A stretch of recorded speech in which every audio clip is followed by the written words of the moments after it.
Bismillahirrahmanirrahim. Assalamualaikum warahmatullahi wabarakatuh. Perkenalkan, nama saya Sulfaidah Syarif, jurusan Pendidikan Islam Anak Usia Dini dari Universitas Islam Negeri Alauddin Makassar. Nah, di sini saya akan menjelaskan tentang macam-macam anak berkebutuhan khusus.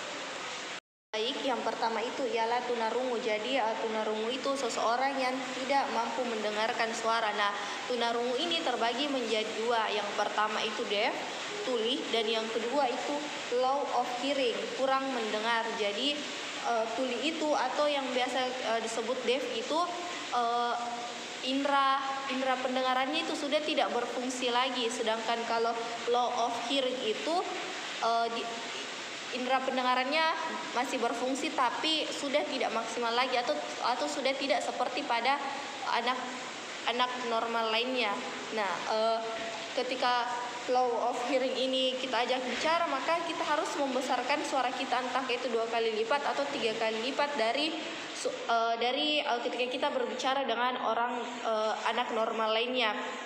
Nah, adapun solusi yang ditawarkan ketika kita membina atau mengajar anak tunarungu itu, yaitu dia ada alat yang digunakan, alat bantu pendengaran yang biasa dipasangkan di telinganya.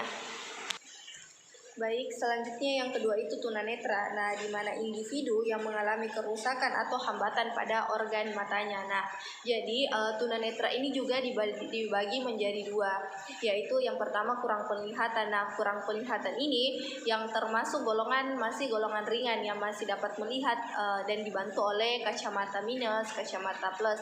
Pada umumnya itu anak yang kurang dalam penglihatan menggunakan kacamata.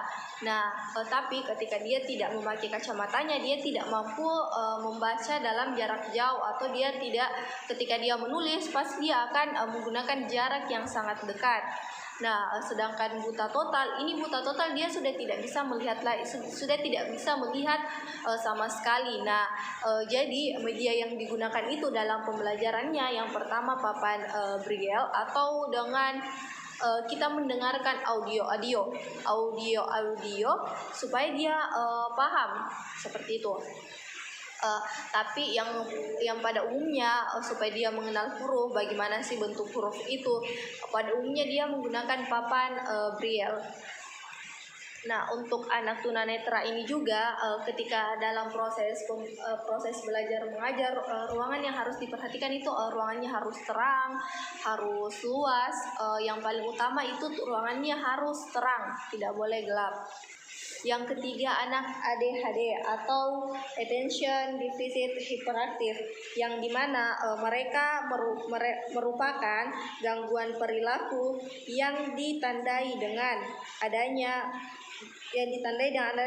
gangguan pemusatan perhatian, pembicaraan yang lepas kontrol, dan perilaku yang hiperaktif. Jadi anak ADHD ini ketika dia menginginkan sesuatu, dia tidak mampu mengungkapkan perasaannya bahwa saya mau itu, saya ingin mainan itu, tetapi dia menyampaikannya itu dengan marah, dengan menangis, atau dengan memukul. Itu dia anak ADHD yang hiperaktif. Nah, anak ADHD ini juga dia itu ketika berbicara itu dia berbicara lepas kontrol, kayak ceplas-ceplos, atau bisa disebut dengan kasar. Kayak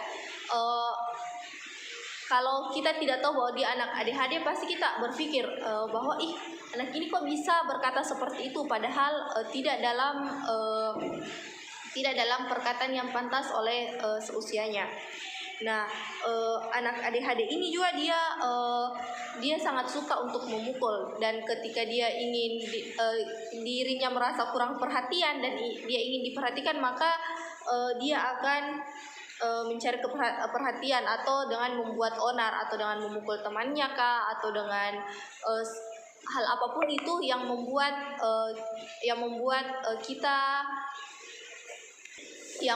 kita terpancing untuk mendekati anak ini, atau untuk Tapi kalau anak ADHD ini ketika dia memukul, kita tidak boleh memarahi atau bagaimana, tapi hal yang dilakukan itu kita harus memberitahu bahwa hal yang dilakukannya ini salah. Nah, sempat waktu kemarin juga saya pergi observasi, kita sempat melihat bahwa ada anak ADHD yang melakukan kesalahan. Dia itu tangannya diikat, tapi diikat bukan pakai tali yang menyakitkan anak ini, tapi dia itu diikat pakai bahan karet yang tidak menyakiti anak ini, supaya mereka tahu bahwa apa yang dilakukan ini salah. Dan anak ADHD ini kalau dikasih begitu, dia tidak akan mengulang kesalahan seperti kemarin, tapi dia akan membuat kesalahan-kesalahan baru. Nah, hal itu yang perlu lagi dicegah ke depannya. Nah, selanjutnya ada ASD atau Autism Spectrum Disorder. Nah, di mana merupakan suatu gangguan kejiwaan pada seseorang yang muncul pada usia dini yang ditandai dengan tidak berkembang kemampuan komunikasi sosial. Nah, jadi ASD ini ditandai dengan ketidakmampuan untuk berkomunikasi secara sosial, atau dia hanya berbicara dengan orang-orang tertentu. Nah, jadi untuk anak ASD ini sangat perlu kita untuk memberikan perhatian atau penanganan lebih. Memberikan penanganan kepada anak ASD membutuhkan peran penting dari orang tua, ahli terapi, dan dokternya.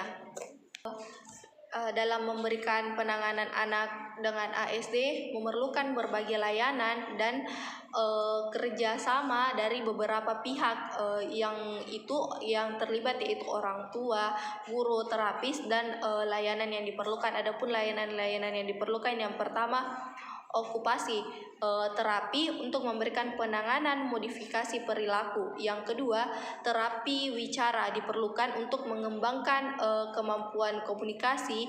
Yang ketiga, terapi sensori integrasi diperlukan untuk penanganan gangguan sensori integrasinya. Terus yang kedua, pembelajaran akademik dan remedial. Terapi diperlukan untuk memberikan layanan pembelajaran yang disesuaikan dengan kemampuan dan kebutuhan anak ASD ini. Selanjutnya anak disleksia ini. Jadi anak disleksia merupakan salah satu kesulitan belajar, terutama dalam pengenalan huruf dan membaca. Di mata anak disleksia, tulisan merupakan coretan yang sulit untuk dibaca. Nah, jadi anak disleksia ini ialah anak yang susah membedakan huruf, terutama huruf yang hampir sama seperti S dan Z, P dengan B. Jadi anak disleksia ini dia itu memiliki imajinasi yang sangat luas, yang kalau kita sebagai orang normal berpikir, kok ini anak bisa berpikir sampai sejauh ini, sedangkan kita anak normal lainnya tidak. Jadi anak disleksia ini ketika dia disuruh mengenal huruf, kayak huruf A itu dia bisa diimajinasi anak ini, huruf A ini bisa berubah menjadi pohon, bisa berubah menjadi hewan, karena saking liarnya imajinasi anak disleksia ini. Dan kata dari guru pembimbing yang pernah membimbing anak disleksia ini, katanya anak disleksia itu ketika dia dihadapkan pada huruf-huruf, dia katanya huruf ini seperti di penglihatan anak disleksia ini, huruf ini seperti menari-menari atau bergoyang-goyang. Bahkan pernah suatu kejadian, contoh kasus, ada seorang anak disleksia ketika dia disuruh menyebutkan huruf ini, maka dia berkata bahwa ibu guru, ini toh yang huruf ini toh ibu yang gambar ini toh, nah suruh aja kak bicara. Nah, ketika anak disleksia itu sudah berkata seperti itu, maka imajinasinya sudah mulai muncul, dan ketika seperti itu gurunya itu berkata bahwa oh itu si A namanya. Jadi berkat dari situ tuh dia tuh tahu bahwa oh yang aja kak bicara tadi ini si A namanya, begitu. Nah, buat anak disleksia juga ini, anak disleksia ini memiliki kecerdasan lain atau kemampuan lain di luar dari hambatannya dalam mengenal huruf. Nah, seperti anak disleksia yang pernah saya temui, anak disleksia ini memiliki kelebihan di mana dia jago bermain musik, dia pandai dalam bermain musik. Nah, Jadi penanganan yang diberikan kepada anak disleksia ini yang pertama dilakukan ialah dengan melatih fokus, atau yang pertama melatih fokusnya, yang kedua terus mengulang sampai dia hafal betul. Nah, seperti itu.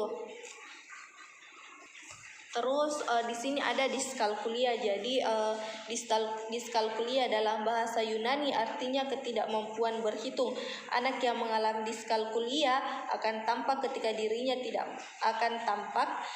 dirinya tidak mampu memahami konsep berhitung. Nah, diskalkulia ini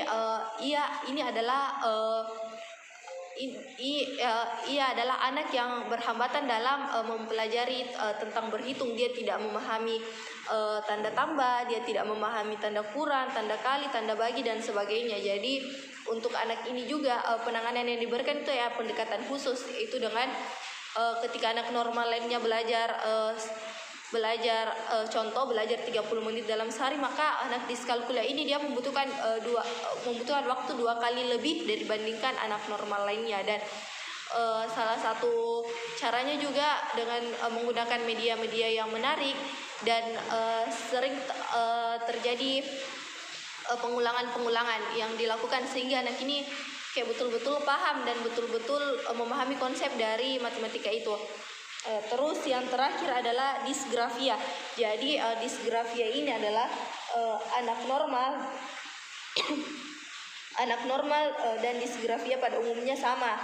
Tetapi dalam proses belajar di dalam kelas, anak disgrafia akan terlihat sulit dan lambat dalam menulis. Jadi disgrafia ini ketika kita menemui anak berkebutuhan khusus disgrafia, maka kita tidak mengetahui bahwa dia disgrafia atau tidak sebelum ketika kita tidak lihat di dalam kelas, tapi anak disgrafia ini dapat dilihat di dalam kelas ketika berlangsung proses belajar mengajar atau disuruh menulis.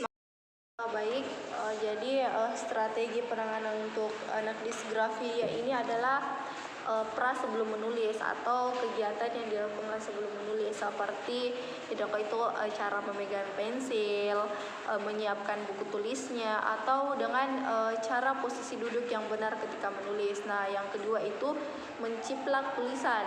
Nah, yang jadi pelatihan yang dilakukan yaitu dengan menciplak tulisan, selanjutnya dengan menulis huruf balok, atau terkadang ada media yang digunakan untuk media yang bisa digunakan anak untuk menulis. Nah, terus yang keempat itu yaitu dengan mengajarinya tulis bersambung. Jadi tidak selamanya kita mengajarkan anak ini menulis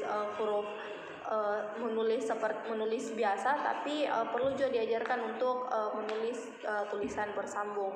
Nah, tapi yang paling penting dulu atau yang paling awal itu kegiatan sebelum menulis, seperti cara memegang pensilnya bagaimana, duduk yang benar ketika menulis itu bagaimana, menyediakan bukunya. Nah, ya terus sering latihan-latihan menulis, entah itu dengan cara menciplak.